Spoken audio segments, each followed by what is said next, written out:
APSC, RTC విద్యుత్ బస్సుల కొనుగోలు, డిపోల లీజు వంటి నిర్ణయాల నేపథ్యంలో ప్రైవేటీకరణ చర్చ ముమ్మరంగా సాగుతోంది. దీంతో ఉద్యోగ సంఘాలు వీటిని తీవ్రంగా వ్యతిరేకిస్తున్నాయి. ఈ నేపథ్యంలో ఆర్టీసీ అధికారులు ప్రైవేటీకరణ నెలకొన్న ఆందోళనలపై స్పష్టత ఇస్తూ ఓ ప్రకటన విడుదల చేశారు. ఇందులో ఆర్టీసీ లీజులతో పాటు పలు అంశాల్ని ప్రస్తావించారు. ఆర్టీసీ లీజులతో పాటు పలు అంశాలపై ఉద్యోగుల ఆందోళనకు అవసరం లేదని, ఆర్టీసీకి చెందిన ఖాళీ స్థలాలను వాణిజ్య ఆదాయం సమకూర్చుకునే ఉద్దేశంతో పారదర్శకమైన ఓపెన్ టెండర్ విధానంలో మాత్రమే ప్రైవేటు సంస్థలకు లీజుకిస్తున్నట్లు అధికారులు తెలిపారు. ప్రాజెక్టుల స్వభావాన్ని బట్టి లీజు కాలపరిమితి 5 సంవత్సరాల, 15 సంవత్సరాలు, రిటైల్ ఆయిల్ అవుట్లెట్ల విషయంలో 20 సంవత్సరాలు, పబ్లిక్ ప్రైవేట్ పార్ట్నర్షిప్ విధానంలో బీఓటీ ప్రతిపాదికన 33/49 సంవత్సరాల వరకు ఉంటుందని పేర్కొన్నారు.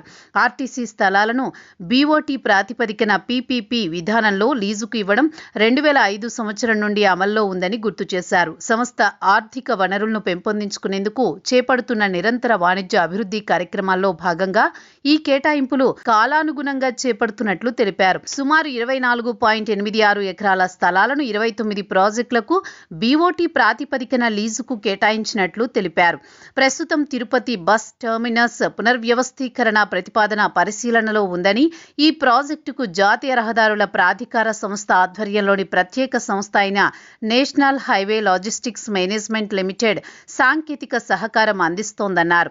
ఈ పునర్వ్యవస్థీకరణ ద్వారా అత్యాధునిక సౌకర్యాలతో కూడిన ఆధునిక బస్ టెర్మినస్ ను ప్రయాణికులకు అందించడంతో పాటు పీపీపీ విధానంలో స్థిరమైన వాణిజ్య ఆదాయం పొందడం లక్ష్యంగా ఉందన్నారు. దీన్ని ఓపెన్ టెండర్ ద్వారా పారదర్శకంగా స్థల కేటాయింపునకు అవసరమైన మార్గదర్శకాలను రూపొందిస్తున్నట్లు తెలిపారు.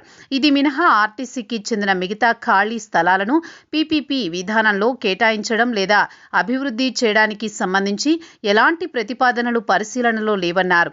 భవిష్యత్తులో ఏవైనా ప్రతిపాదనలు వస్తే వాటిని పూర్తిగా ఓపెన్ టెండర్ విధానంలో చేపడతామన్నారు.